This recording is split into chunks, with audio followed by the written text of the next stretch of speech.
여러분 안녕하십니까? 한일 청구권 협정으로 얻은 외환은 한강의 기적에 큰 기여를 했다.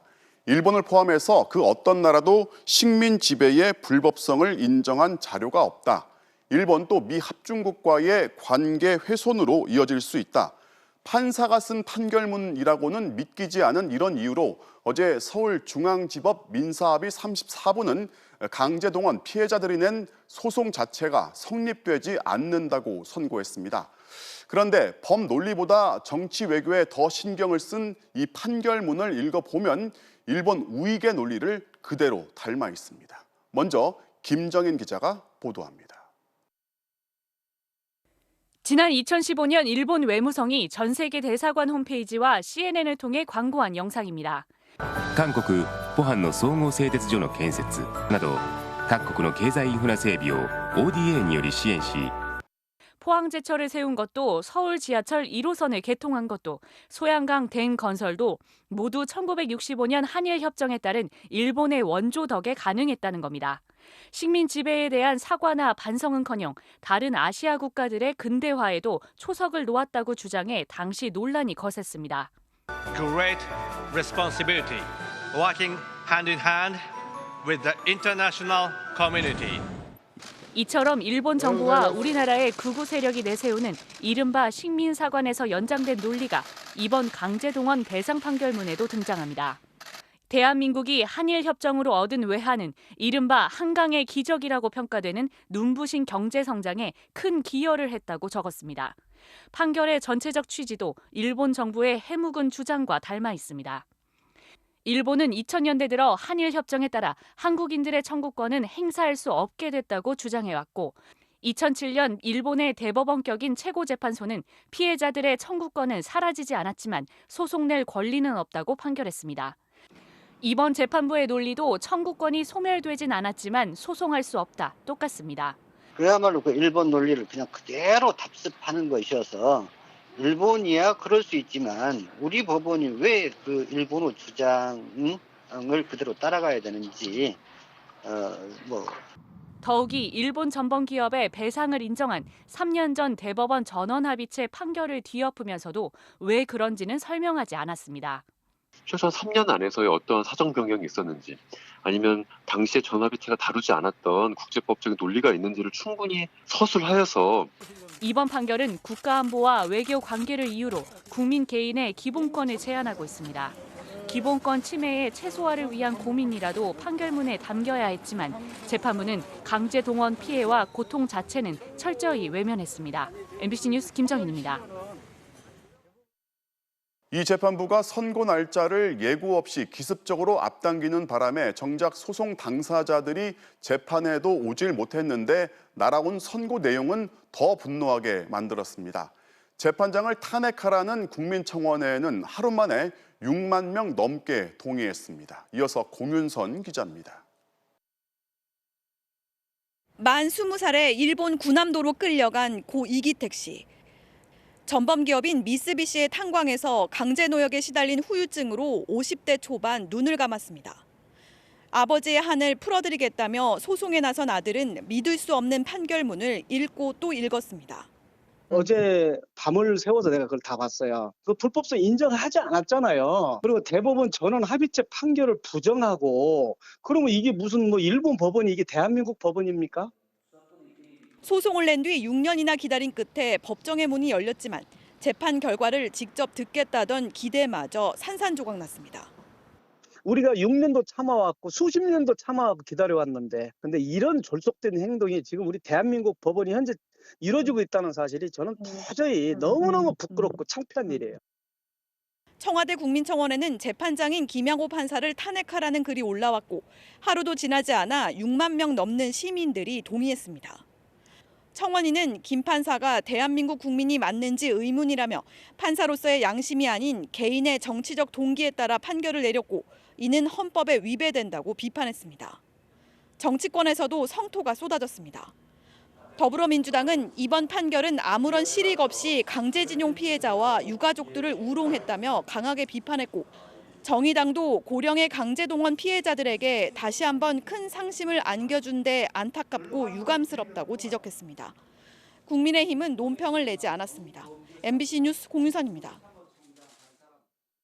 승소와 패소를 접어두고 과연 판결문에 등장할 만한 내용인가 아무리 생각해도 이례적이라는 말로는 부족한 것 같습니다. 두고두고 논란이 이어질 것으로 예상되는 이번 판결, 법원 담당하는 곽동건 기자에게 몇 가지 질문을 더 해보겠습니다. 곽 기자, 가장 궁금해들 하는 게 이제 대법원이 확정 판결을 내린 사안인데 이거를 1심 법원이 정반대로 뒤집을 수가 있는 거냐 이거거든요. 네, 가능하긴 합니다. 판사는 법과 양심에 따라 판결을 하는 게 독립적으로 판결하는 게 철칙이죠. 대법원 판례를 무조건 따르는 건 아닙니다. 다만 강제동원 배상 사건의 경우에 대법원이 이미 2번이나 피해자들의 손을 들어줬으니까 확실하게 판례로 굳어져 있습니다. 따라서 이번 판결은 당장 항소심부터 바뀔 가능성이 높고요. 1심이 유지된다 하더라도 종국에는 대법원이 스스로 만든 판례를 부정할 수 없기 때문에 결국에는 판결이 뒤집힐 겁니다. 우려되는 건 강제동원 피해자와 가족들 대부분이 매우 고령이라는 점입니다. 이미 8, 90대인 분들이 수두룩한데요. 소송이 진행되는 6년 동안에도 이미 5분이 세상을 떠나셨습니다. 지금 얘기한 건 이제 이른바 이제 너무 늦은 정의는 정의가 아니다 이 말이잖아요. 그러면 대법원하고 이번에 1심 법원 판결 정반대로 나온 이유는 뭔지 좀 설명을 해주시죠. 네, 역시 1965년 한일 청구권 협정을 어떻게 보느냐가 문제였습니다. 네. 앞서 대법원은 이 청구권 협정에 따라서 개인이 못 받은 임금이나 보상금을 국가가 대신 한꺼번에 받은 걸로 봤습니다. 그렇다고 해도 강제동원 같은 반인도적 불법 행위에 대한 위자료는 여전히 남아있다고 판단했는데요. 반면 김양호 판사가 재판장을 맡은 이번 재판부는 식민 지배 자체를 불법으로 보는 게 한국 안에서만 통하는 논리라고 깎아내렸죠. 당시 협정으로 개인의 청구권이 완전 소멸된 건 아니라고 하면서도 소송을 할 수는 없다고 주장했습니다. 청구권이 있지만 소송은 안 된다. 그렇다면 어떻게 이 피해를 보전받으라는 건지 49쪽짜리 판결문에 단 한마디도 없었습니다. 지난 1월 위안부 피해자들의 손을 들어줬던 재판부가 우리 법원 판결만이 마지막 구제 수단이라고 했던 일과 큰 대조를 이룹니다. 이게요, 판결 내용도 그렇지만은 이 김양호 판사가 갑자기 이제 선고 일정을 바꿨단 말이죠. 그러면서 정작 피해 당사자들이 재판에 오지를 못했어요. 그래서 사실상 재판에서 따돌림을 당하는 모양새가 됐어요. 네, 기자인 저는 어제 패소 판결 직접 지켜봤는데요. 채 1분도 안 걸렸습니다. 그 1분, 6년을 기다린 피해자들과 가족들은 지켜볼 권리조차 박탈당했습니다.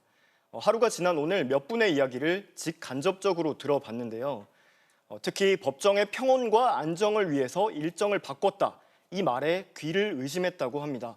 법정의 평온과 안정, 이거 재판부가 설명 자료에 직접 적은 표현인데요. 재판 당사자들을 의도적으로 따돌렸다는 비난이 쏟아졌습니다. 그러자 코로나19로 고령의 원고들이 모이는 걸 피하려고 했다는 이 황당한 해명을 뒤늦게 내놓기도 했습니다. 알겠습니다. 잘 들었습니다. 지금까지 인권사법팀의 곽동건 기자였습니다. 국민권익위원회가 투기 의혹이 있다고 지목한 민주당 의원 12명, 민주당이 이들을 향해 무소속으로 수사를 받으라면서 당에서 나가줄 것을 권유했습니다. 과도하다는 걸 당도 인정했지만 국민 불신을 해소하기 위해서라고 했습니다. 하지만 적잖은 파장이 예상됩니다. 먼저 최경재 기자가 보도합니다. 민주당은 12명 전원의 이름을 공개했습니다. 의혹은 3가지로 지역구 개발 정보나 택지 개발 정보를 이용해 부동산을 사들인 의심을 받는 경우는 김한정, 서영석, 임종성 의원, 부동산을 팔아놓고 근저당을 설정하는 등 명의 신탁 의혹이 제기된 의원은 김주영, 김회재, 문진석, 윤미향 이렇게 4명입니다. 양이원영, 오영훈, 윤재갑, 김수흥, 우상호 의원은 직접 농사를 짓지 않거나 방치해 농지법 위반 소지가 있다고 조사됐습니다. 민주당은 이들 12명 가운데 비례의원 2명에 대해선 무소속으로 의원직을 유지할 수 있는 출당 조치를 내렸고 나머지 10명에겐 자진 탈당을 권유했습니다. 과도한 선제 조치이지만 국민 불신을 해소하기 위해 집권당 의원이라는 신분을 벗고 무소속 의원으로서 공정하게 수사에 임하여 의혹이 경미하거나 이미 정부 조사나 경찰 수사로 의혹이 해소된 경우도 있었지만 부동산 문제만큼은 초유의 선제 조치가 불가피했다고 민주당 지도부는 밝혔습니다. 내로남불, 부동산 문제에 대해 예민하기 때문에 우리 스스로 집권당의 외피를 벗고 탈당한 상태에서 적극적으로 수사에 협조하고 또 자진 탈당 권유는 징계가 아니라고 강조하면서 의혹이 해소되면 얼마든지 재입당이 가능하다고 설명했습니다. 다만 해당 의원이 수용하지 않을 경우엔 엄정하게 처리하겠다며 출당 조치 가능성도 배제하지 않았습니다. MBC 뉴스 최경재입니다. 투기 의심자로 지목된 12명 중 상당수는 사실이 아니다, 억울하다는 입장입니다. 일부 의원은 탈당 권유도 수용할 수 없다면서 반발하고 있습니다. 소명도 듣지 않고 내린 이 탈당 권유 조치, 상당한 진통이 이어질 것 같습니다. 이어서 김재경 기자입니다. 사선의 우상호 의원이 가장 먼저 공개 반박에 나섰습니다. 지난 2013년 작고한 모친의 묘자리를 위해 절차에 따라 농지를 매입했고 사과와 대추나무 등을 심어 실제 경작도 했다며 농지법 위반도 또 부동산 투기도 아니라고 했습니다. 당사자들의 소명조차 듣지 않고 결정을 내리는 것이 과연 온당한 접근법이었느냐에 대해서 저는 상당히 무리하지 않았느냐. 명의신탁 의혹을 받고 있는 김회재 의원은 지난 3월 팔았던 잠실 아파트 매입자가 5월에나 잔금을 줄 수 있다고 해서 근저당을 설정했을 뿐 차명 소유는 아니라고 반박했습니다. 권익위는 잘못된 수사 의뢰를 즉각 철회해야 합니다. 당 지도부는 탈당 권유도 철회해 주실 것을 요구합니다. 이상입니다. 지역구 개발정보 활용 의혹을 받고 있는 임종성 의원도 국회 국토위 활동 시절 친누나가 지역구인 경기도 광주의 땅을 산 건 해당 토지개발 계획이 공시된 이유라며 의혹을 부인했습니다. 다른 의원들도 부동산 투기 의혹은 사실이 아니라거나 오해가 있다고 주장했습니다. 자진해서 당을 떠나라는 권유에 대해선 김수흥, 김주영, 문진석, 서영석, 윤재갑, 임종성 의원 6명은 억울하지만 따르겠다는 수용 입장을 밝혔지만 김한정, 김회재, 오형훈, 우상호 의원은 받아들일 수 없다며 철회를 요구했습니다. 초유의 극약 처방에 대해 해당 의원들이 반발하고 나서면서 당내 진통과 파장을 수습하는 일이 당 지도부의 또 다른 과제가 될 전망입니다. MBC 뉴스 김재경입니다. 자, 그러면 이제 야당은 어떻게 할 것인지라는 질문에 국민의힘은 감사원한테서 감사를 받겠다고 밝혔습니다. 왜 하필 감사원인지를 두고 여러 해석이 나오지만 정작 중요한 건 국회의원은 감사원의 감사 대상이 아니란 겁니다. 신수아 기자가 보도합니다.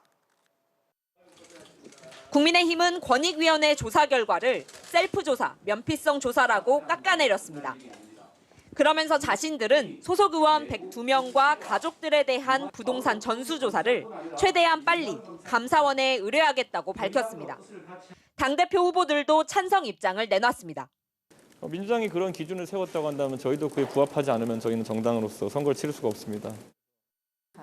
출당을 비롯한 강력한 조치를 해야 된다고 생각을 합니다. 그리고 감사원 감사 의뢰하는 것에 대해서는 적극 찬성합니다. 그런데 감사원의 조사가 과연 가능하냐는 논란이 일고 있습니다. 법적으로 국회의원은 감사원의 직무감찰 대상이 아니기 때문입니다. 감사원 관계자는 MBC와의 통화에서 국회 소속 공무원들은 감사원법상 감찰 대상에서 제외돼 있는 건 맞다며 의뢰 내용을 보고 조사 여부를 결정할 것이라고 말했습니다. 특히 감사원의 다른 감사 대상도 기관과 소속 공무원으로 한정돼 있다며 가족들에 대한 조사엔 더 난색을 표했습니다. 민주당과 정의당은 국민의힘이 안 되는 걸 알면서도 감사원 조사를 선언한 것으로 시간 끌기용에 불과하다고 비판했습니다. 이에 대해 국민의힘은 가능한 방법을 찾아보겠다며 법 개정도 언급했습니다. 민주당도 본질을 흐리기를 하지 마시고 감사원에 같이 받자. 그 부분에 대해서 만약에 필요하다면은 원포인트 입법도 할 수 있는 부분이고. 또 민주당의 탈당 조치는 정치적 쇼라며 민주당 재선 의원이 위원장으로 있는 권익위 조사는 신뢰할 수 없다고 주장했습니다. 하지만 국민의힘 스스로 최재형 감사원장을 야권의 차기 대권주자로까지 거론하고 있는 상황에서 공정성을 근거로 감사원 조사만을 고수하기는 쉽지 않아 보입니다. 국민의힘은 새 당대표가 오는 11일 선출되면 조사 방식 등을 구체화하겠다고 설명했습니다. MBC 뉴스 신수아입니다. 국방부가 공군 중사 성폭력 피해 사건과 관련해서 사건을 은폐하고 회유한 의혹을 받는 이중사의 상관과 동료들을 불러서 처음으로 조사했습니다. 또 초동 수사 부실 의혹을 규명하기 위해서 공군 군사경찰단에 대한 2차 압수수색도 실시했습니다. 조효정 기자가 취재했습니다. 국방부는 오늘 숨진 이중사의 부대 동료들을 소환해 조사를 진행했습니다. 소환 대상은 은폐 회유 의혹을 받고 있는 이중사의 상관인 노모준이와 노모상사, 그리고 성폭력 사건이 벌어졌던 당시 차를 운전했던 하사 등 3명입니다. 사건이 발생한 지 석 달여 만에 첫 소환입니다. 고소된 A준이 B 상사, C 하사 정도가 되겠고요. 계속해서 이제 참고인 조사도 함께 이루어지고 있다는 말씀드립니다. 국방부는 또 공군 군사경찰에 대해 2차 압수수색을 벌였습니다. 초동 수사가 부실하게 진행된 정황이 공군 차원의 조직적 은폐 시도와 연관돼 있는지 전반적으로 들여다보고 있는 것으로 보입니다. 이와 함께 국방부는 성폭력 사건을 접수하고도 한 달 이상 지나 부실 보고했다는 의혹을 받고 있는 공군 양성평등센터에 대한 감사도 진행 중입니다. 국방부는 군 보고체계 전반에 대한 수사와 감사를 벌이고 있지만 장관까지 수사 범위에 포함되는지에 대해서는 명확하게 답변하지 않고 있습니다. 성역 없이 수사한다. 이게 원칙입니다. 상황에 대해서 언급하는 것은 적절치 않다는 지적도 있기 때문에 국방부 차원의 성폭력 수사가 2차 가해와 초동 수사 부실 의혹 규명으로 확대되고 있는 가운데 공군검찰과 국선 변호인이 소속된 공군 법무실은 여전히 압수수색 대상에서 빠져 있어 제 식구 감싸기라는 비난을 면치 못하고 있습니다. MBC 뉴스 조효정입니다.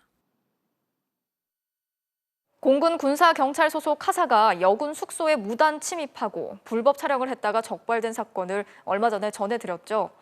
그런데 이 사건을 수사하던 수사계장이 피해자들에게 가해자가 많이 좋아해서 그랬나 보다, 차라리 나랑 놀지 그랬냐면서 성희롱 발언을 했다는 폭로가 나왔습니다. 또 피해자들의 진술을 막으며 협박까지 한 것으로 드러났습니다.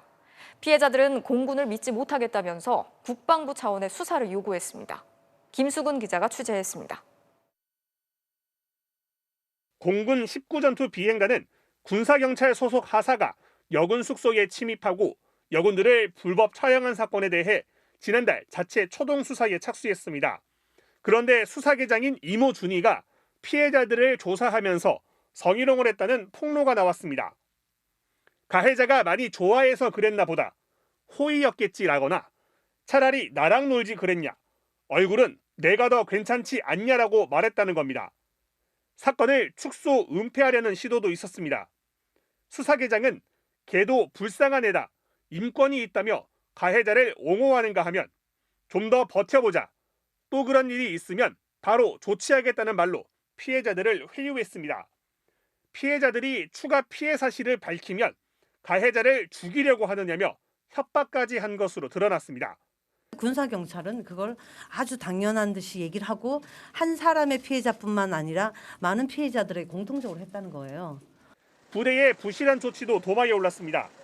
군인권센터가 불법 촬영 사건을 폭로한 이후에도 가해자는 술을 마시고 부대 편의시설을 자유롭게 이용해 피해자들은 불안에 떨어야 했습니다. 해당 하사는 지난해에도 비슷한 성범죄를 저질러 적발됐지만 별다른 조사나 징계를 받지 않은 것으로 알려졌습니다. 피해자들은 공군의 수사를 더 이상 믿을 수 없다며 국방부 조사본부에서 진행해달라고 요구했습니다.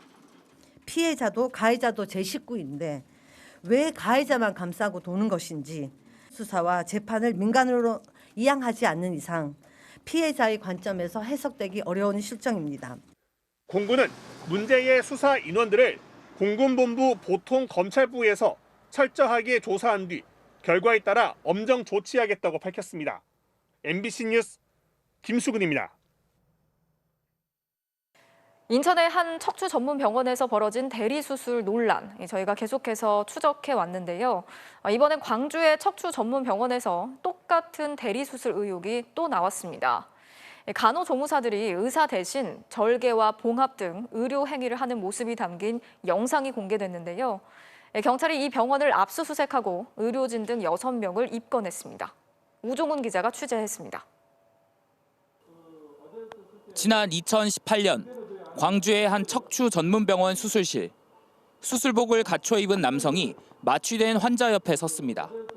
능숙하게 수술 도구를 다루며 거즈로 피를 닦아냅니다. 수술을 하면서 옆에 서 있는 동료와 얘기를 나눕니다. 체중을 실어가지고 조금 해야지 있었는데 어느 쪽에?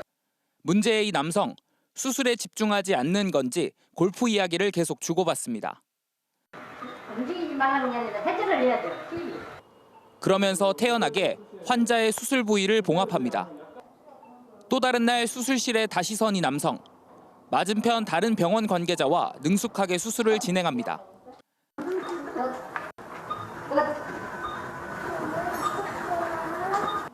경찰 확인 결과 수술에 참여한 이 남성은 의사가 아니었습니다.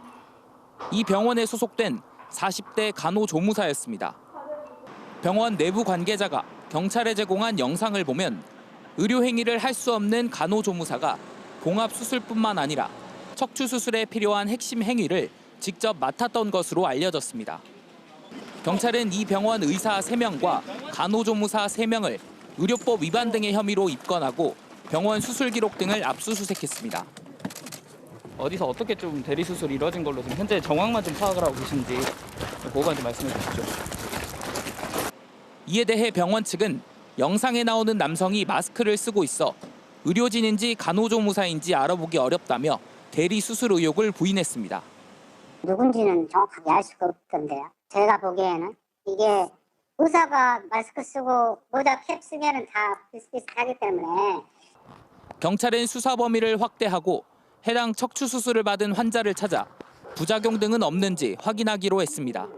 MBC 뉴스 우종훈입니다. 6년 전 카카오에서 29살의 한 젊은 개발자가 연일 이어진 야근 끝에 갑자기 사망했습니다. 저희가 당시 업무상 재해 승인 서류를 입수했는데 3개월 동안 한 주에 평균 64시간씩 꼬박 일을 한 것으로 드러났습니다. 하지만 이 사건 이후에도 장시간 노동 관행은 사라지지 않았습니다. 김윤미 기자가 취재했습니다. 2015년 9월 23일 카카오의 동영상 개발팀이 워크숍을 가졌습니다. 오전 10시부터 시작된 회의는 하루 종일 계속됐고 다음 날 새벽 3시 반이 돼서야 끝났습니다. 하지만 회사는 개발팀 직원들에게 또 오후 3시까지 출근하라고 지시했습니다. 당시 29살이던 한 젊은 개발자는 오후 1시에 또 출근해야 했습니다. 그리고 다음 날 그는 출근하지 못했고 집에서 잠을 자다 깨어나지 못했습니다. 사인은 급성 심정지. 가족력도 심장 관련 병력도 없던 젊은이가 그렇게 죽었습니다. 근로복지공단은 업무상 질병, 즉 산업재해로 인정했습니다. 조사 결과 고인은 사망 전까지 3개월 동안 꼬박 일주일 평균 64시간을 일한 것으로 드러났습니다. 주말도 없이 매일 9시간 넘게 근무해야 나올 수 있는 숫자입니다. 하지만 카카오의 근무 환경은 달라지지 않았습니다. 이 사건을 계기로 회사 안에 양호실을 설치한 게 전부였습니다. 4년이 지난 2019년에서야 장시간 노동을 부추긴 포괄임금제가 폐지됐습니다. 하지만 그 이후에도 공짜 노동을 계속시키다 올해 초 근로감독에서 적발됐습니다. 네이버는 어떨까? 네이버는 최근 5년 동안 한 번도 근로감독을 받지 않았습니다. 2016년에 고용노동부가 네이버를 고용창출 우수기업으로 선정하면서 정기 근로감독을 면제해줬습니다. 산업재해가 많지 않다는 이유였습니다. 국회 안에서 입법을 해야 하는 문제라고 생각합니다. 정기 감독이 면제된 사이에 인사노무 관리를 좀 느슨하게 하지 않았나 싶습니다. 고용노동부는 뒤늦게 네이버 노동조합의 신청을 받아들여 내일부터 특별 근로감독에 들어가기로 했습니다. 조사 대상은 노동시간, 직장 내 괴롭힘, 조직 문화입니다. 노동부는 IT 업계 전반의 관행을 개선하는 계기가 되도록 엄정하게 근로감독을 진행하겠다고 밝혔습니다. MBC 뉴스 김윤미입니다. 코로나19 백신 접종이 속도를 내면서 이번 주 안에 누적 접종자 수가 1,000만 명을 넘어서는 게 확실시되고 있습니다. 특히 접종자의 절반 정도는 고령자인데요. 정부가 이들을 위해서 모바일 전자증명서 대신 접종 이력을 쉽게 확인할 수 있는 스티커를 발급하기로 했습니다. 김아영 기자가 접종 관련 상황 정리했습니다. 어제 하루 코로나19 백신 접종자는 87만 5천여 명으로 역대 최대치를 기록했습니다. 누적 접종자 수는 845만 6천 명, 인구 대비 접종률은 16.5%입니다. 특히 60세 이상의 적극적인 참여가 접종률을 높이는 핵심 동력입니다. 80대 이상은 70.6%, 70대의 경우 66%가 접종을 마쳤고 60세부터 74세도 사전 예약률이 80% 이상입니다. 접종에 갈수록 가속도가 붙으면서 1,000만 명 접종도 가시화되고 있습니다. 이번 주 중에는 전 국민의 20% 수준인 1,000만 명 이상에 대한 1차 접종이 확실시됩니다. 접종률은 높아지고 있지만 이상 반응 신고율은 갈수록 낮아지는 추세입니다. 접종 첫 주 이상 반응 신고율은 1.82%였지만 지난주엔 7배 넘게 접종자 수가 늘어났는데도 신고율은 0.12%로 오히려 뚝 떨어져 평균 0.35%를 기록하고 있습니다. 95% 정도가 근육통이나 두통과 같은 경증이었고 아스트라제네카가 0.46%, 화이자가 0.2%로 나타났습니다. 화이자 백신은 1차 접종 때보다 2차 접종 후 신고율이 높았고 아스트라제네카는 반대로 1차 접종을 받고 신고한 사람이 더 많았습니다. 백신을 맞은 뒤 숨진 33건 중 31건은 인과성이 없는 것으로 확인됐고 나머지 2건은 추가 조사가 진행 중입니다. 신규 사망 사례 33건의 평균 연령은 79.4세였고 모두 기저질환을 가지고 있으셨으며 보류된 2건은 최종 부검을 통해 재논의하기로 결정하였습니다. 정부는 65세 이상의 경우 접종 이력을 쉽게 증명할 수 있도록 이름과 생년월일, 접종 날짜 등이 담긴 접종 증명 스티커를 이달 말부터 주민센터에서 발급할 예정이라고 밝혔습니다. MBC 뉴스 김아영입니다. 네, 그동안 코로나19 집단 감염이 발생했던 곳들을 보면 주로 밀폐돼 있거나 환기가 잘 안 되는 경우가 많았죠. 방역 당국이 실험을 해봤는데 환기가 얼마나 중요한지 한눈에 볼 수 있었습니다. 출입문 2개를 열어두기만 해도 감염이 확산될 가능성이 떨어졌습니다. 박윤수 기자가 전해드리겠습니다. 지난 4월 47명의 확진자가 나온 경기도 하남의 음식점. 최초 확진자가 앉았던 자리에서 침방울과 비슷한 녹색 입자를 기계로 분사해봤습니다. 불과 수십 초 만에 다른 테이블들로 퍼집니다. 음식점 곳곳에서 한참을 떠다니던 입자들은 열린 출입문으로 빠져나갑니다. 완전히 사라질 때까지 40분이 걸렸습니다. 반면 음식점 출입문을 2개 모두 열었더니 녹색의 입자들은 25분 뒤 없어졌습니다. 침방울이 소멸되는 시간이 15분이나 단축된 겁니다. 침방울이 퍼지는 규모도 문을 2개 열어두면 확연하게 줄었습니다. 방역당국은 이렇게 환기만 제대로 해도 식당 내 감염 확산 가능성이 떨어진다고 강조했습니다. 다중이용시설에서의 환기는 시설 운영자가 할 수 있는 가장 간단하고 또 손쉬운 감염관리 행동수칙입니다. 음식점은 먹을 때 마스크를 벗어야 하다 보니 집단 감염에 특히 취약합니다. 올 들어 지난달까지 발생한 음식점과 주점 관련 집단 감염은 59건. 70% 이상이 최근 2달 사이 나왔을 정도로 증가세도 뚜렷합니다. 경남 창녕의 한 음식점에서는 외국인 종사자가 확진된 것을 시작으로 나흘 동안 52명의 확진자가 발생했습니다. 환기, 개인 방역 수칙, 그다음에 정보 접근성이 좀 제한되는 부분, 지연에서 이제 인지된 부분 이러한 것들이 복합적으로 작용하지 않았을까. 방역 당국은 식당과 주점에 가능한 한 모든 통로를 개방해 환기를 충분히 시키고 별도의 환기나 공조시설이 없는 경우 자연 환기와 함께 주방 환풍기도 함께 켜둘 것을 요청했습니다. MBC 뉴스 박윤수입니다. 대구시가 정부와 별도로 화이자 백신을 도입하려다 무산된 일을 두고 권영진 대구시장이 불찰이었다면서 사과했습니다. 성급한 발표로 논란을 자초했다는 건데요. 도입에 실패를 한 것이지 백신 사기를 당한 건 아니라고 해명했습니다.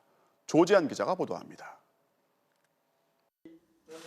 지난 1일 권영진 대구시장은 화이자 백신 3천만 명분이 곧 도입될 것처럼 발표했습니다. 상당 부분 이게 가시적인 단계까지 와 있습니다. 그러나 최종 단계에서 우리 대구시가 직접 구입할 수는 없습니다. 최종 계약이 정부 몫이라던 대구시의 장담이 도입 불가로 결론나자 권 시장은 9일 만에 공식 사과했습니다. 정부를 돕기 위해 선의로 시작했지만 사회적 비난과 정치적 논란을 일으켰다며 고개를 숙였습니다. 지자체 차원의 백신 구매 가능성을 묻는 기자의 질문에 답하면서 정부가 검토 중인 사안을 성급하고 과장되게 언급함으로써 정치적 논란으로 비화되도록 자초하였습니다. 애초 백신 구입 경로가 정상적이지 않다며 정부가 의문을 제기했을 때도 대구시는 자신들의 노력을 폄훼하지 말라며 반박해왔습니다. 그러다 전격 사과로 결국 입장을 바꾼 겁니다. 다만 권 시장은 가짜 백신 사기가 아니냐는 비판에 대해선 단순한 백신 도입 실패였을 뿐이라고 해명했습니다. 권 시장은 또 모든 잘못은 자신에게 있다면서도 도입을 추진해온 메디시티 협의회의 책임을 넌지시 짚기도 했습니다. 구매 의향서를 보내는 것까지는 대구시가 하도록 협의하였다는 메디시티 대구협의회의 전언을 듣고 사실관계 확인이나 추가 협의도 없이 대구시장인 제 명의의 구매 의향서를 보내주도록 하였습니다. 대구시는 지금까지 협의에서 시 예산은 쓰지 않았다고 밝혔습니다.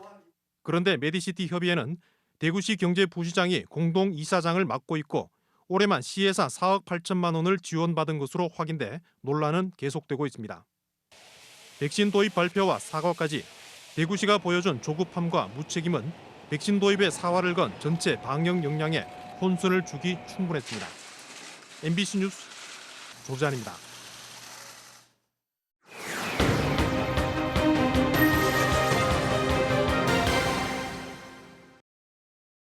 제보는 MBC입니다. 이번에는 육군입니다. 22사단의 한 중대장이 수개월 동안 소대장들과 병사를 상대로 상습적인 가혹 행위를 벌여왔습니다. 폭행은 물론 모멸감을 주는 폭언을 반복했습니다. 뒤늦게 처벌 절차에 들어갔지만 시간만 흘러가다 곧 해당 중대장이 만기 전역을 한다고 합니다. 역시 피해자보다는 내 자리부터 지키려는 군 조직의 속성 때문입니다. 김건휘 기자가 취재했습니다. 강원도 고성의 육군 제22사단. 지난 2019년 당시 28살이었던 김모 대위가 중대장으로 부임했습니다. 그날 이후 모욕과 폭언은 일상이 됐습니다. 부대 건물 뒤편으로 소대장 3명을 데리고 가서 라고 욕설하면서 얼굴에 담배 연기를 내뿜고 신발에 가래침을 뱉은. 한밤중 갑자기 전화를 걸어 폭언하는 일도 자주 벌어졌습니다. 네가 나랑 똑같은 삶을 똑같은 절차를 밟지 않고 있다고 생각하거든. 근데 뭐 다른 절차라는 게 뭐 어떤 부분에서 너 술 안 처먹잖아. 술자리로 억지로 불러내 폭행을 하는가 하면 뒤통수를 세게 가격을 하고 너도 나와. 문을 열고 나가는 순간에 오른발로 제 허벅지를 걷어찬 상황입니다. 부사관들의 아내와 자녀까지 모인 자리에서는 소대장들에게 접대를 하라고 요구했습니다. 뭐하냐. 누님들 술 따라드리고 놀아드려야지. 젊은 애들이 그런 거 해줘야 좋아한다고. 제가 술 접대하러 간 게 아닌데 그러려고 장교가 된 게 아닌데 회의감이 되게 많이 들었죠. 계속된 폭행과 모욕에 마음이 병들기 시작했습니다. 당시 그때 제가 썼던 일기가 있는데 좀 진짜 극단적인 생각까지 했던 것 같습니다. 의무 복무를 하던 장병들도 갑질을 피해갈 순 없었습니다. 화가 나서 다른 병사들 있는 앞에서 이제 빵탄물을 쓰고 있는데 머리를 가격을 하더라고요. 주변에서 보면서 저게 저렇게 때리면서 욕할 일인가. 참다 못한 한 병사가 제대하면서 7개월 동안 지속된 김대위의 만행을 제보했습니다. 소대장들은 군 감찰계에 피해를 진술했고 형사 고소까지 했습니다. 하지만 김대위는 어떠한 처벌도 받지 않았습니다. 자리를 옮긴 게 유일한 조치였는데 그나마도 같은 22사단이었습니다. 대대장은 김대위를 감싸는 발언도 했습니다. 대대장님이 너희랑 같이 전역할 거야. 저희가 만기 전역하는 날짜랑 동일합니다. 이 말 자체가 정상 전역을 한다라는 말입니다. 분위기가 이렇다 보니 김대위는 자신을 위한 탄원서까지 모집하고 다녔습니다. 코로나19로 민간 변호사가 군부대에 들어올 수 없다는 이유로 재판은 계속 미뤄졌습니다. 김대위는 이달 말 만기 전역을 앞두고 있습니다. 저는 이제 이 군을 믿을 수가 없고 저에 대한 자부심 또한 이제 사라진 것 같습니다. 내가 군인이 맞나? 이러려고 군인했나? MBC와 인터뷰 사실이 알려진 뒤에야 군 검찰은 피해 소대장들에게 김대위에 대한 징계 절차가 진행 중이라고 알렸습니다. MBC 뉴스 김건희입니다. 안전 문제 때문에 등록이 취소된 불량 타워 크레인이 현장에서 그대로 가동되고 있는 걸 인정할 수 없다면서 타워 크레인 기사들이 오늘부터 총파업에 들어갔습니다. 전국 공사 현장의 90%가 멈추게 된 건데요. 노조원들은 죽음의 크레인을 당장 치우라고 외쳤습니다. 차주혁 기자가 보도합니다. 내년에 7만 5천 세대 아파트가 들어서는 인천 검단 신도시. 한창 바쁠 때인데 70대가 넘는 타워 크레인이 멈춰섰습니다. 타워 크레인 운전 노동자 3,500여 명이 오늘부터 총파업에 들어갔기 때문입니다. 이제 타워가 운반을 다 해줘야 작업이 되기 때문에 사람이 이제 와서 할 일이 없죠. 자재가 없기 때문에. 노동조합이 요구하는 건 불량 타워 크레인의 완전 퇴출입니다. 타워 크레인은 기사가 직접 조종하는 대형 타워 크레인과 원격으로 조정하는 소형 타워 크레인, 이렇게 두 종류가 있습니다. 문제가 된 건 소형 타워 크레인입니다. 건설사들은 비용을 아끼기 위해 원격 조정이 가능한 소형 크레인을 대거 들여오고 있습니다. 하지만 사고가 급증하고 있습니다. 소형 타워 크레인은 전체의 30%에 불과하지만 최근 3년 동안 발생한 사고의 70%가 이 소형 크레인에서 났습니다. 대부분 중국에서 싼 값에 들여오다 보니 제작 결함이 많기 때문입니다. 원래 취지에 맞게 작은 건설 현장에서 일을 해야 사고가 안 난다고 국토교통부에게 주구장창 얘기를 했습니다. 국토부는 지난 2월 심각한 결함이 발견된 120대를 퇴출시키고 249대는 리콜 명령을 내렸습니다. 하지만 이 불량 타워 크레인들은 여전히 공사 현장에 투입돼 있습니다.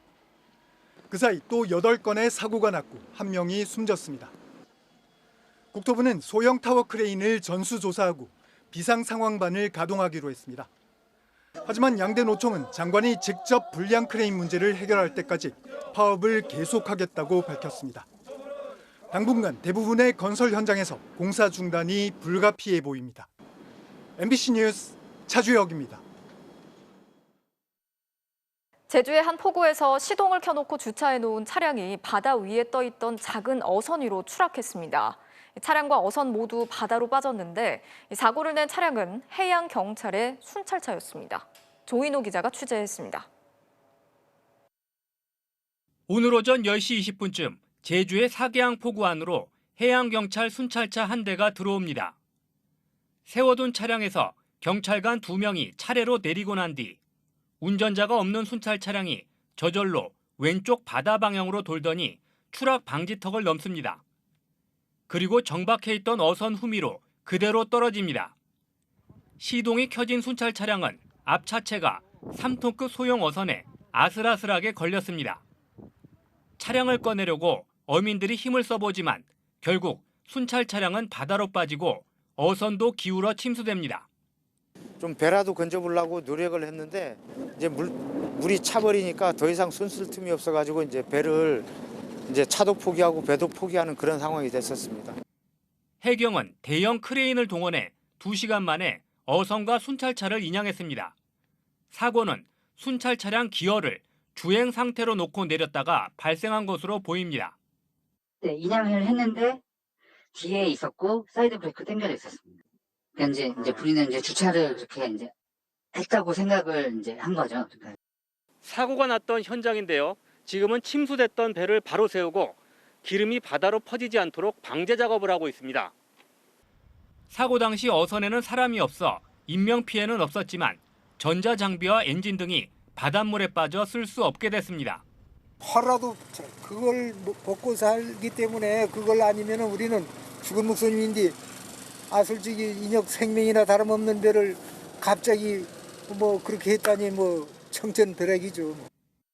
해경은 경찰관들의 과실 여부를 조사하고 선주와 협의해 배를 수리해 주기로 했습니다. MBC 뉴스 조인호입니다.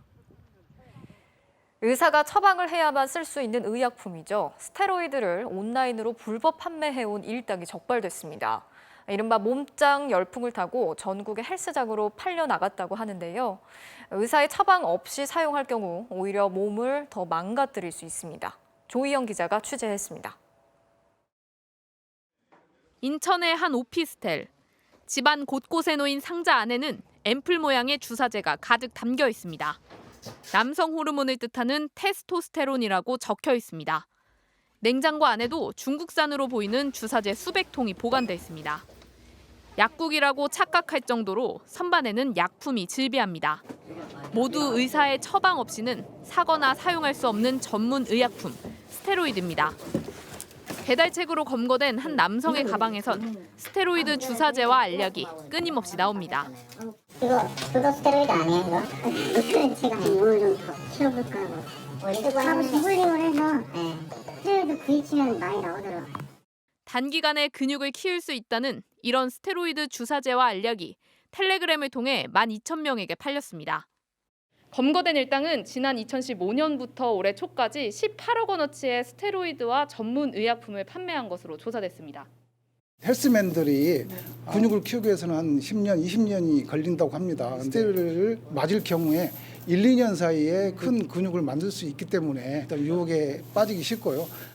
그러나 의사의 처방 없이 스테로이드를 투약하면 간 수치 상승, 성기능 장애 등 심각한 부작용을 유발합니다. 근육을 키우려고 주사를 맞는데 오히려 그게 더 장기화되면은 근육이 더 약해질 수 있고 성기능 장애나 여러 대사 이상이 이런 분들한테는 발생을. 판매 총책 36살 A씨는 구속됐고 배달책 3명은 검찰에 송치됐습니다. 식품의약품안전처는 이런 불법 스테로이드를 전문 운동선수들이 구입해 투약했는지에 대해서도 수사하고 있습니다. MBC 뉴스 조희영입니다. 10살짜리 조카를 때리고 물고문해서 숨지게 한 이모 부부의 재판에서 이들이 직접 찍어둔 엽기적인 학대 영상이 공개됐습니다. 차마 언급하기도 힘든 내용인데 MBC가 이 영상의 일부와 부검 감정서를 단독으로 입수했습니다. 임상재 기자가 전해드리겠습니다. 지난 1월 가해자 안모 씨의 집에서 촬영된 영상입니다. 알몸으로 욕실 앞에 서 있는 10살 조카 서연이에게 청소를 하라고 지시합니다. 다시 들어가서 여기 저거까지 같이 줘. 청소를 하는 아이의 허벅지엔 멍자국이 선명합니다. 욕실 바닥에는 아이를 묶는 데 썼던 것으로 보이는 주황색 빨랫줄이 보입니다. 이모 부부의 물고문이 이뤄진 지난 2월 8일. 이모부 김 씨가 욕설과 손가락질을 하며 조카를 부릅니다. 다가오던 아이는 다리에 힘이 풀리더니 그대로 거실로 고꾸라집니다. 그런데 넘어진 그 순간에도 뒤를 돌아보며 이모 안 씨를 쳐다봅니다. 양눈에는 시퍼런 멍자국이 있습니다. 이후 이모 부부는 조카를 욕실로 끌고 가 욕조에서 물고문을 자행했습니다. 결국 아이는 목숨을 잃었습니다. 법의학자 이정빈 교수는 부검 감정서에서 죽어갈 만큼 구타를 당한 상태에서 물고문 같은 행위를 몇 차례 당하기도 전에 사망에 이른 점을 감안하면 피해 아동이 병원에 후송됐더라도 소생 가능성은 희박했을 것으로 예측한다고 밝혔습니다. 오늘 공판에서 검찰이 확보했다고 밝힌 학대 영상은 100개 남짓, 분량은 2시간 반이 넘습니다. 안 씨가 입에 쏙이라고 말하며 개의 대변을 먹으라고 지시하자 아이가 대변을 먹는 영상도 포함되어 있습니다. 또 왼쪽 갈비뼈가 부러진 조카에게 국민체조 음악에 맞춰 따라하라고 시키는 영상도 공개됐습니다. 부부는 지난해 12월 말부터 약 20차례의 학대를 한 것으로 파악됐는데 친모에게 보여주기 위해 이 같은 영상과 사진 등을 남겨놨던 것으로 확인됐습니다. MBC 취재 결과 폭행 등 신체적 학대 행위 역시 심각했던 것으로 확인됐습니다. 현장에서 빗자루 손잡이가 증거물로 확보됐는데 부부는 이 빗자루로 목을 수차례 찍으며 상처를 남겼고 또 보자기와 옷을 물에 적셔 때린 멍자국이 발견됐습니다. 딸의 학대 정황을 알면서도 이를 방임한 혐의로 불구속 기소된 친엄마는 지난달 31일 가해자인 언니 부부와 합의를 한 것으로 확인됐습니다.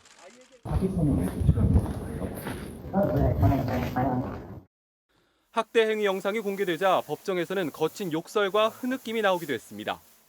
다음 재판은 다음 달 1일 열릴 예정입니다. MBC 뉴스 임상재입니다. 우리 해병대의 사격 훈련장인 포항 수성 사격장. 지난해부터 미군 아파치 헬기까지 와서 사격 훈련을 하고 있는데 소음과 진동 때문에 인근 주민들이 고통을 겪고 있습니다. 국민권익위가 중재에 나선 가운데 현장 조사에서 측정된 소음이 기준치를 훨씬 초과했습니다. 박성아 기자가 취재했습니다. 큰 소리를 내며 날아온 헬기 한 대가 산 너머로 사라집니다. 잠시 뒤 전쟁이 일어난 듯 엄청난 굉음과 진동이 밀려옵니다. 미군 아파치 헬기가 미사일 사격 훈련을 하는 소리입니다. 이 훈련 소음은 주민들이 생활하는 곳까지 그대로 전달됩니다.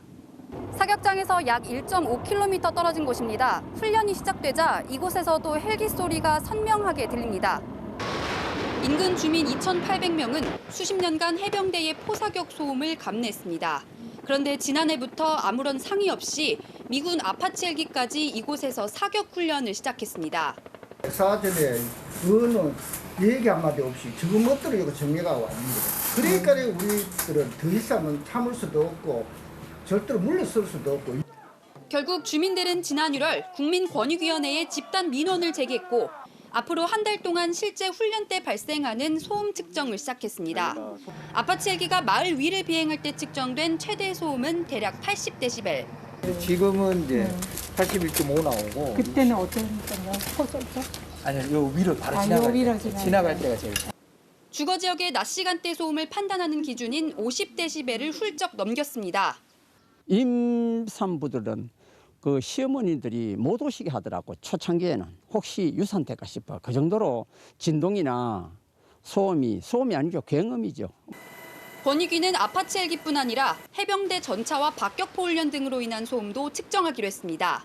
국방부와 또 한미연합군과 소통을 해서 주민들 입장에서 조정안을 만들어내려고 합니다.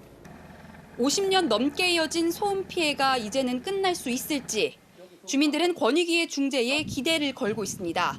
MBC 뉴스 박성아입니다. 미국 텍사스에서 30대 엄마가 10대 딸로 위장해서 중학교에서 하루를 보냈습니다. 딸 대신 7교시까지 수업을 듣고 이렇게 모든 과정을 영상으로 찍어서 올렸다가 결국 경찰에 체포가 됐는데요. 왜 이런 행동을 했을까요? 신정현 기자가 전해드리겠습니다. 머리를 염색하고 진하게 눈썹을 그리고 피부에 어두운 색 스프레이를 뿌리는 여성. 청바지에 모자 달린 노란색 상의, 검은 뿔테 안경에 마스크 차림으로 딸이 다니는 중학교에 도착합니다. Do I look like a 7th grader? No? Cool. Awesome. 30살 엄마가 13살 된 딸 줄리인 것처럼 꾸미고 학교에 간 겁니다. 복도에서 마주친 선생님들은 이상한 점을 눈치채지 못하고 Hello. Good morning. Good morning. How are you? Fine, and yourself? Great. 출석 체크도 무사히 통과합니다. Julie? Julie? Yes. 마스크를 벗고 급식도 먹었습니다. This pizza is disgusting. 이 엄마가 13살 줄리가 아니라는 건 마지막 7교시에야 들통이 났습니다. I finally got caught. I told them that I would go to the principal's office. 이 모든 과정을 동영상으로 찍어 자신의 SNS 계정에 올린 여성. 최근 미국에서 총기 사건이 끊이지 않자 아이들의 안전을 위해 실험에 나선 건데요. 실제로 학교 보안은 거의 무방비 상태였다는 게 드러났다고 주장했습니다. Too many mass shootings in schools, elementary schools, colleges, high schools, that this could have been prevented just by putting metal detectors and more security. 이 여성은 불법 침입 등의 혐의로 사건 이틀 뒤 자신의 집에서 경찰에 체포됐습니다. Just take your ID. Anything else leave here? Like that we don't get lost over there, ma'am? 영상을 본 네티즌들은 이 엄마에게 상을 줘라. 선생님들이 학생들을 제대로 쳐다보기는 하는 거냐며 학교 보안을 비난했습니다. MBC 뉴스 신정현입니다.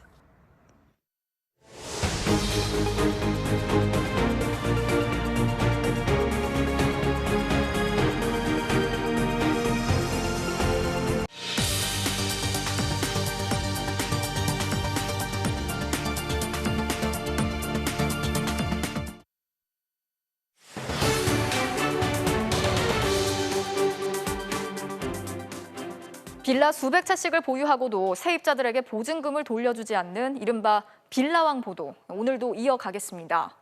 이 집주인 때문에 집이 압류된 세입자들의 속은 타들어가지만 이 빌라왕들은 그런 와중에도 압류된 빈집에 초단기 월세를 놓아서 월 수천만 원 수입을 올리고 있었습니다. 이 세입자들에겐 왜 전세 보증 보험에 들지 않았냐면서 조롱을 하기도 했습니다. 이준희 기자가 집중 취재했습니다. 이사가 한창인 서울 구로구의 한 빌라. 이삿짐이 단출합니다. 세입자가 석 달간 월세를 살고 나가는 길입니다. 지금 3, 4, 5, 3개월 정도. 방이 비자마자 인터넷에는 이 집이 단기 월세 매물로 올라왔습니다.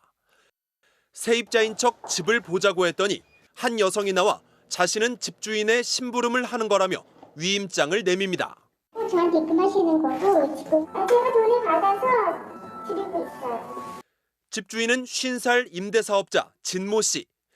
세입자에게 전세금을 돌려주지 않아 전셋집 수백 채가 압류당하자 그중 빈집을 활용해 보증금 없는 초단기 월세를 놓은 겁니다. 서울 강서구의 또 다른 단기 월세방도 가보니 압류된 집입니다. 이 집주인은 임대사업자인 65살 이모 씨. 한 6개월은 살 수가 있어요. 세입공제를 못 받죠. 네. 확정일자는 당연히 못 받겠네요. 그렇죠. 진 씨와 이 씨 두 사람은 대한민국 1, 2위를 다퉜던 빌라왕. 진 씨는 한때 600채, 이 씨는 500채가량을 보유했던 인물입니다. 두 사람이 세입자들의 전세 보증금을 돌려주지 않아 주택도시보증공사가 대신 내준 돈만 851억 원, 압류된 집도 800채가 넘습니다. 이 과정에서 세입자들은 피눈물을 흘렸지만 이들은 새로운 돈벌이에 나섰습니다. 경매 절차에 1, 2년은 걸린다는 걸 이용해 초단기 월세를 놓기 시작한 겁니다. 두 사람은 의기투합해 서로 정보를 공유하며 같은 모집책에게 빈집 목록을 넘겼고 월세를 받을 땐 압류를 피하려고 모집책의 계좌로 입금토록 했습니다. 자기들한테 돈 현금으로 전달해달라. 자기 만나서 돈 전달해달라고. 그 자기 돈이라고. 모집책에게 수고비로 절반을 주고도 한 집당 30만 원 정도가 남기 때문에 100채만 단기 월세로 돌려도 한 달 수입이 3천만 원에 달합니다. 30만 원씩 할 거예요? 안 할 거예요? 그러면 됐어요. 30만 원만 잘 유지해 주세요. 정확하게 주세요. 그냥. 형님 동생하던 두 사람은 최근 단기 월세 수익금을 놓고 다투다 이 씨가 진 씨를 고소했습니다. 돈 문제로 틀어지면 모집책과도 다반사로 싸우기도 했습니다. 네 엄마 너 내일부터 잘 다녀. 피해 세입자들에게는 조롱도 일삼았습니다. 진 씨는 보증금을 돌려받지 못해 소송 준비 서류를 보내겠다는 세입자에게 사과는커녕 자신이 지금 지방에 있으니 10만 원을 주면 받으러 가겠다고 하는가 하면 진작 전세 보험에 들었으면 이럴 일 없지 않느냐고 훈계하기도 했습니다. 보증금을 안 돌려주시는 게 잘못 아닌가요? 처음에 보험 들어오시면서 가입해서 들어오시면 이런 일은 없잖아요. 처음에 잘 알아보고 들어오셔야 하지 않나요? 이들의 집에 압류를 건 주택도시보증공사는 단기 월세 얘기를 듣고 뒤늦게 빈집 관리에 나서겠다고 밝혔습니다. 피세입자들이 바로 보는 앞에서 바로 앞집에 단기 월세를 맞추면서 수익을 은닉을 하고. 서울시는 최근 진 씨와 이 씨의 단기 월세 입금 계좌 일부를 적발해 밀린 세금 5천만 원을 회수하기도 했습니다. 방금 보신 진 씨와 이 씨, 그리고 어제 보도해드렸던 김모 씨 같은 빌라왕들은 단체 대화방을 만들어서 친목도 쌓고 정보도 공유해온 것으로 드러났습니다. 세입자들을 피해 다니던 진 씨는 취재가 시작되자 MBC를 찾아와서 자신이 빌라왕이 된 과정들을 직접 들려줬는데요. 들으면 들을수록 이들에게 세금 걱정 없이 수백 채의 집을 살 수 있게 해준 정부 정책의 구멍이 커 보였습니다. 이준희 기자의 보도 계속 이어서 보시겠습니다. 임대사업자 단체 대화방, 단톡방이 만들어진 건 지난 2019년 6월쯤. 정부가 종합부동산세 과세에 나서면서 임대사업자 혜택 축소를 본격화하던 무렵입니다. 세금 엄청 두드려 맞잖아요. 그때 한번 모여서 거기에서 대비책을 세우자. 단톡방 멤버는 11명. 진 씨와 이 씨, 그리고 모친과 함께 892채를 소유한 빌라왕 김모 씨. 여기에 전세금을 떼먹어 유명해진 세모녀 사건의 어머니 김모 씨도 있었다고 합니다. 이들 4명이 가진 집만 합쳐서 2,000채가 넘습니다. 임대사적들은 다 알아요. 주위에 있다면 전화해서 뭐 어쩌냐. 이들이 위기감을 느낀 건 그동안 누렸던 세금 혜택이 워낙 컸기 때문. MBC가 세무사에게 의뢰해 분석해보니 시세 2억 원짜리 빌라 500채를 보유할 경우 재산세는 원래 1억 4천만 원, 종부세는 17억 원 정도지만 임대사업자라면 재산세는 통상 절반 수준, 종부세는 한 푼도 안 냅니다. 버스 운전사였던 진 씨가 7년 전 첫 빌라를 살 때 들인 돈은 300만 원. 신해봤어요. 20년 했어요. 전세가 분양가 비슷하게 맞춰지는 거예요. 그래서 300만 원을 투자를 했거든요. 무자본 갭 투자에 세금도 거의 없다 보니 빌라는 몇 년 안 돼 600채 가까이로 늘었습니다. 위험했지만은 그래도 대박을 볼 수 있는 사업 기회였다고 생각해요. 한두 집씩 전세금을 못 줘 문제가 생겨도 돌려막기로 넘어갈 수 있었습니다. 빨리 빼줘야 한다면은 500 내려서 빼면은 빨리 나가요. 그럴 돈은 가지고 있었죠. 뭐 몇천만 원. 하지만 무너지는 건 순식간이었습니다. 진 씨가 세입자들 보증금을 주지 못해 주택도시보증공사가 대신 내어준 액수만 282억 원. 이 가운데 진 씨가 갚은 건 1%인 3억 원 뿐입니다. 20, 30채 할 때 하고 말았어야 하는 건데 많이 후회되죠. 잘 해결하셔서 좀 이 고난을 잘 이겨냈으면 하는 바람. 진 씨는 후회의 뜻을 밝혔지만 피해 세입자들을 위한 대책은 아무것도 내놓지 않았습니다. MBC 뉴스 이준입니다.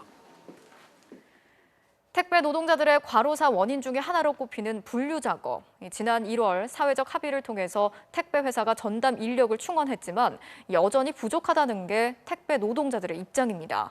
오늘도 합의안을 만들어내지 못하면서 택배 노조가 내일부터 총파업에 들어가기로 했습니다. 김성현 기자가 취재했습니다. 오늘 오전 동서울 우편 집중국, 서울 동남권 지역 우체국 택배 물량이 모이는 곳입니다. 분류 작업이 중단되면서 컨베이어 벨트는 멈춰섰고 택배 상자 8만여 개는 산처럼 쌓였습니다. 택배 노동자들이 분류 작업을 과로사의 주된 원인으로 지목하고 이를 거부했기 때문입니다. 배송도 대부분 중단됐습니다. 20, 30kg짜리부터 작게는 1kg짜리 소형 석배까지 다양하지만 그 작업 2시간 동안 저희는 땀을 뻘뻘 흘리면서 쉬지 않고 작업을 합니다. 그래서 매우 그 시간이 힘든 시간입니다. 지난 1월 노사정은 택배 노동자들이 분류 작업을 하지 않도록 6천 명의 분류 전담 인력을 고용하기로 합의했습니다. 이 때문에 노조는 택배 노동자의 85%가 여전히 분류 업무를 떠맡고 있다며 분류 인력 충원을 요구해왔습니다. 택배사가 고용한 분류 인력의 근무 시간은 아침 9시부터. 하지만 택배 노동자들은 아침 6시부터 9시까지의 분류 업무는 자신들 몫이라고 주장합니다. 분류 작업에서 해방되는 것은 장시간 노동과 과로사를 끝장내는 것이면서도 인간답게 살아갈 수 있게 하는 것 아닙니까? 택배사는 1차 사회적 합의에 따라 분류 인력 6천 명을 투입한다는 약속은 지켰다며 당장 충원은 어렵다는 입장입니다. 내일부터 합시다 그랬다고 당장 사람이 구해지는 것도 아니고 그런 순차적으로 시 간의 조정 문제는 있습니다. 안 되는 게 아니라. 양측의 갈등을 해결하기 위해 5개월 만에 열린 2차 노사장 회의. 정부는 1년 안에 추가적인 분류 인력을 충원하자는 절충안을 내놨지만 노사 양측이 모두 거부하면서 합의안 도출이 무산됐습니다. 택배 노조 측은 즉각 내일부터 무기한 총파업에 돌입한다고 밝혔습니다. MBC 뉴스 김상환입니다. 어린이 전용 카페와 학원이 모여있는 도심 상가에 성인용 인형을 체험하는 시설이 문을 열었다가 이 빗발치는 항의에 결국 문을 닫기로 했습니다. 하지만 앞으로 이런 업소가 또 문을 열어도 막을 수가 없고 자진 폐업 말고는 단속할 근거도 없습니다. 정혜인 기자가 취재했습니다. 경기도 의정부시의 상가 밀집 지역. 2주 전쯤 리얼돌 체험방이라고 적힌 대형 간판이 내걸렸습니다. 이 상가에는 어린이와 청소년들이 이용하는 시설이 많은 데다 걸어서 10분 거리엔 초등학교까지 있습니다. 스터디 카페 창문 자리에 앉았는데 그 앞에 바로 그 간판이 딱 보여가지고 그때 알았어요. 주민들은 거세게 반발했습니다. 진짜 애들 많이 다니거든요. 걱정스럽기도 하고 어른들 입장에서도 달갑지 않죠. 충격적이었죠, 진짜. 비난 여론이 커지자 업소 주인은 영업 준비 중에 논란이 발생해 폐업한다는 안내문을 붙이고 간판을 철거했습니다. 당초 이날 경찰은 문제가 된 리얼돌 체험방의 지도 점검을 할 예정이었습니다. 하지만 잦은 폐업으로 지도 점검은 무산됐고 다만 어제 저녁 일대 청소년 유해업소를 상대로 한 캠페인을 진행했습니다. 밀렵 기구가 또 본의 아니게 좀 이슈화가 되었습니다. 그죠? 유해 지도 점검에 이 업소의 경우 잦은 폐업으로 논란이 마무리됐지만 문제는 이곳의 리얼돌 업소가 다시 문을 열어도 막을 방법이 없다는 겁니다. 청소년 유해시설은 학교로부터 200m 이내에만 영업이 금지됐는데 이 업소의 경우 300m 떨어져 있습니다. 또 청소년 출입금지 표시만 하면 영업이 가능합니다. 리얼돌은 사람이 아니기 때문에 성매매 특별법도 적용할 수 없습니다. 이렇다 보니 경찰은 앞서 이 업소에 3차례 단속을 나왔지만 위반 사항은 단 한 건도 적발하지 못했습니다. 계속 새로 나오다 보니까 좀 법률 사각지대에 있는 업소들이 나오다 보니까 저희가 검토할 수 있는 부분이 한계가 있고 리얼돌 체험방이 우후죽순 늘어나면서 경찰은 부랴부랴 청소년 유해 광고물에 전화번호 노출 등을 문제 삼아 단속하겠다고 밝혔습니다. 하지만 광고 수법이 갈수록 은밀해지고 있어 실효성이 없을 거란 지적이 나옵니다. 사장님 아무도 안 계세요. 논란이 된 리얼돌 체험방이 잦은 폐업한 저녁에 찾아가 보니 업소엔 불이 켜져 있었습니다. MBC 뉴스 정인입니다.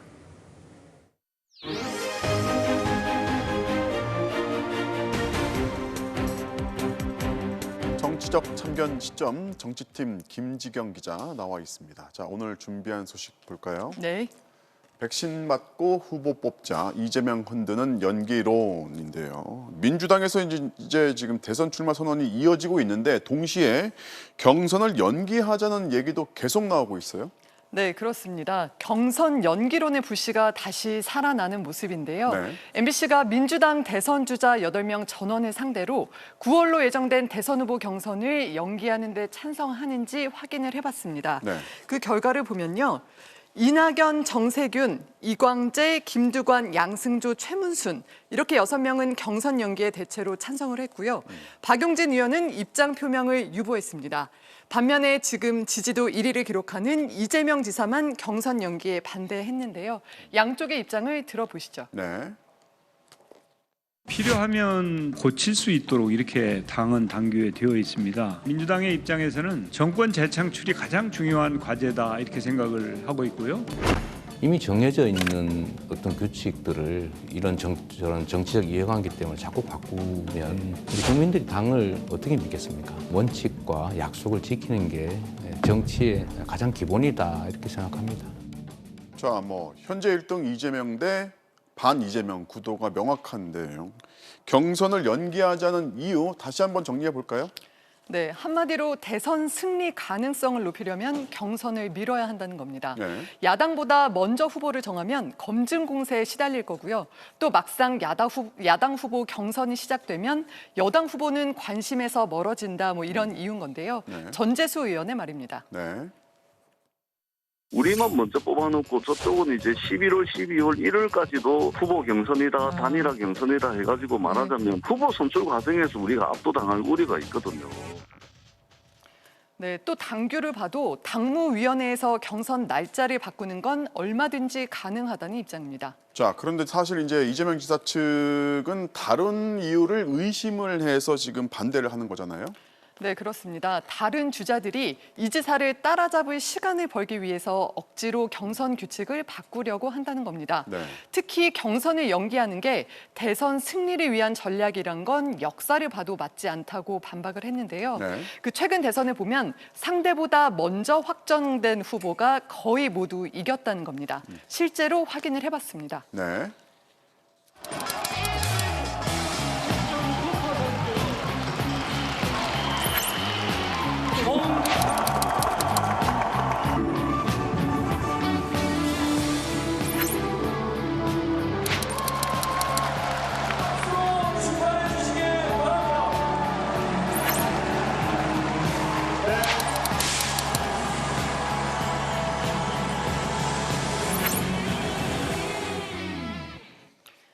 그러니까 사흘밖에 차이가 안 났던 지난 대선을 제외하면 먼저 확정된 대선 후보가 모두 대통령이 된 겁니다.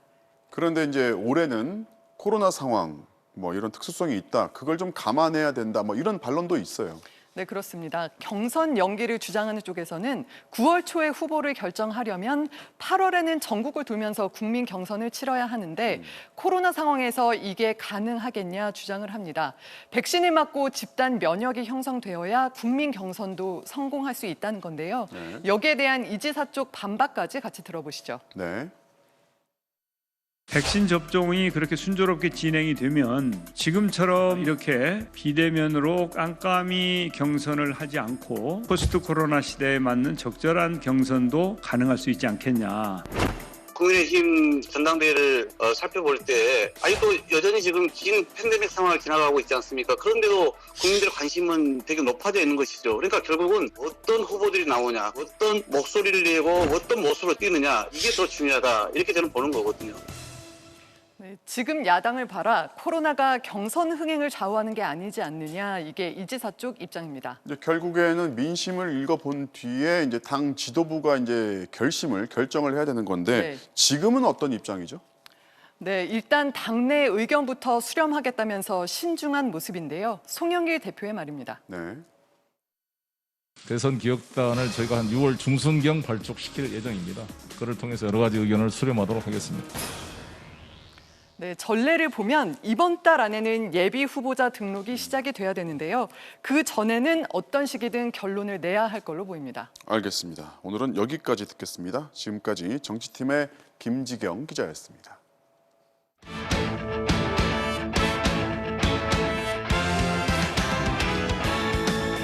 화요일 밤 스포츠 뉴스입니다. 고 유상철 감독을 애도하는 물결로 마음이 무거웠던 하루였습니다. 옛 동료들은 물론 대표팀과 팬들 모두 눈물로 고인을 떠나보냈습니다. 송기성 기자입니다. 췌장암 투병 끝에 세상을 떠난 고 유상철 감독의 빈소에는 2002년 한일 월드컵 영광을 함께한 동료들과 축구계 선후배들의 조문 행렬이 하루 종일 이어졌습니다. 축구 선수뿐만이 아니라 인간적인 면에서도 굉장히 아주 훌륭한 축구 선수였다고 생각이 듭니다.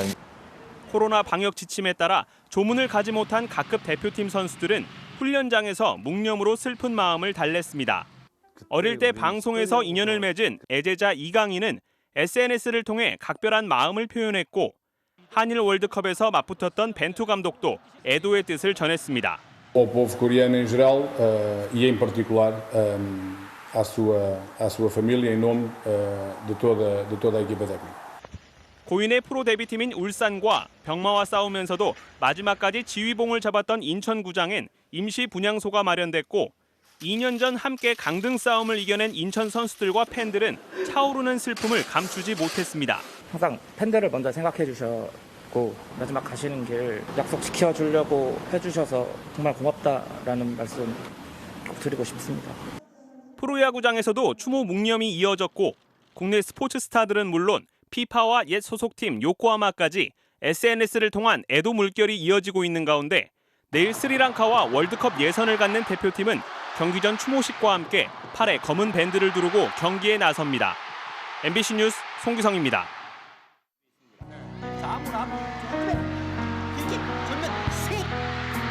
유상철 골이에요. 유상철입니다.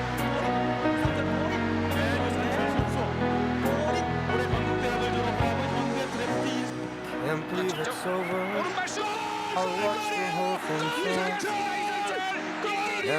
다섯 개의 세터링 동점골이 터졌습니다. 후반전 26분입니다. 다섯 개의 절묘한 세터링. 그 당시에는 정말 아무 생각도 없고요. 어떻게 내가 진짜 골을 넣나 그런 생각. 후반 44분.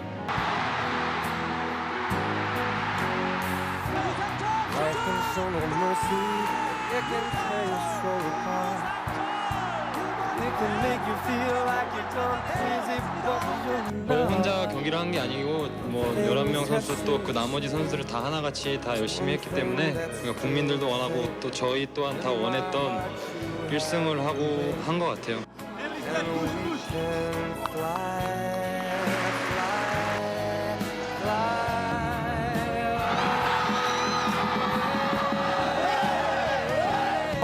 이렇게 약 약속 지키고 같이 함께 마지막까지 할 수 있어서 너무 감사드립니다. 그리고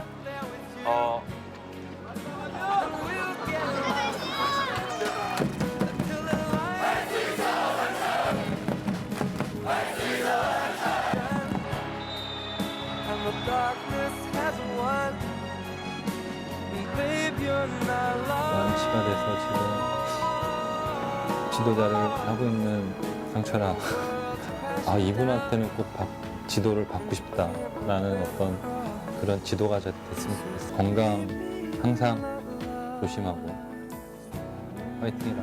화이팅.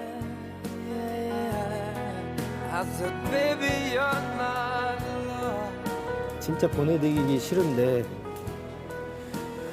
지금 상황이 너무나 마음이 아프고 후배들한테 기관이 될 수 있도록 항상 노력하셨던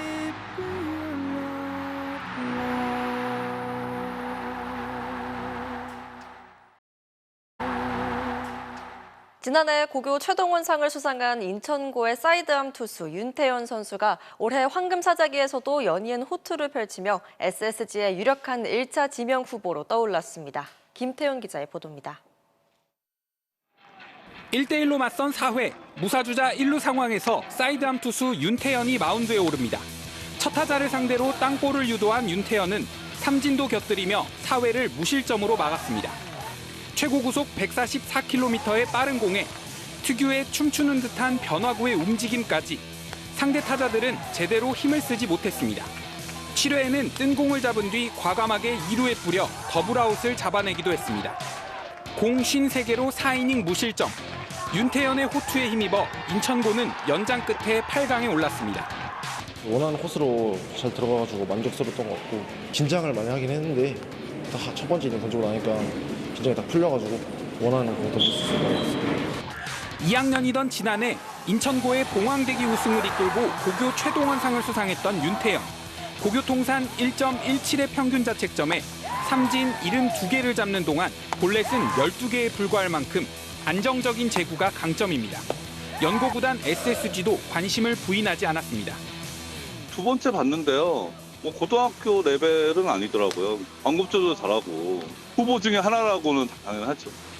LG 테니스 정우영 선수처럼 하고 싶기도 하고 같은 인천으로서 자부심이 있고 SSG 골수 팬이기 때문에 꼭 가고 싶습니다. MBC 뉴스 김태훈입니다. 베트남 축구대표팀을 이끄는 박항서 감독이 인도네시아 대표팀 신태용 감독과의 선후배 맞대결에서 대승을 거뒀습니다. 박주린 기자입니다. 월드컵 예선에서 만난 박항서와 신태용 감독. 한국인 사령탑 간의 자존심이 걸린 만큼 후반부터 양 팀의 신경전도 치열했습니다. 승부는 후반에 갈렸습니다. 후반 6분 선제골을 시작으로 베트남이 정신없이 몰아붙였습니다.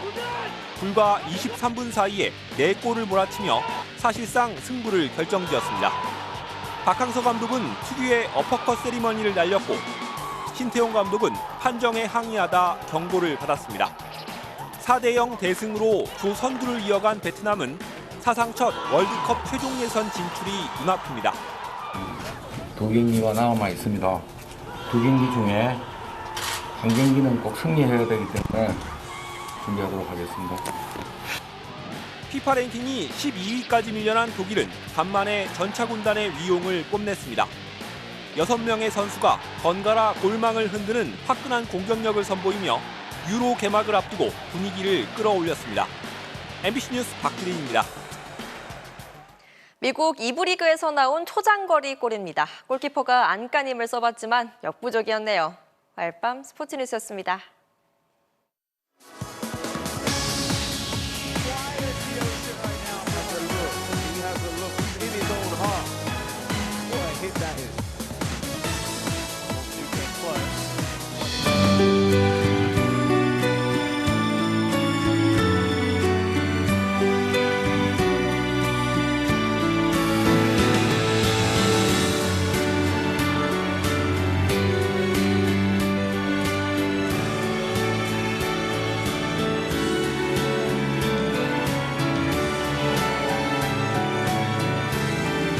뉴스가 보입니다. 평일 저녁 7시 40분.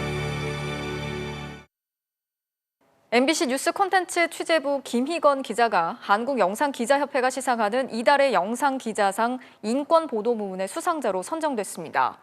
김희건 기자는 지난 4월 28일 뉴스데스크에서 방송된 편견 너머 공존의 세상으로를 통해서 집단 생활 장애인들의 인권 침해 실태를 실험적이고 다양한 영상으로 담아내고 대안을 제시한 점을 평가받았습니다.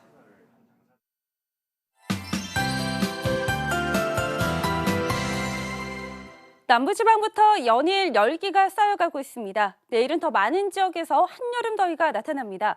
서울의 낮 최고 기온이 31도로 올 들어 가장 덥겠고요. 대전 32도, 전주 33도까지 시속겠습니다.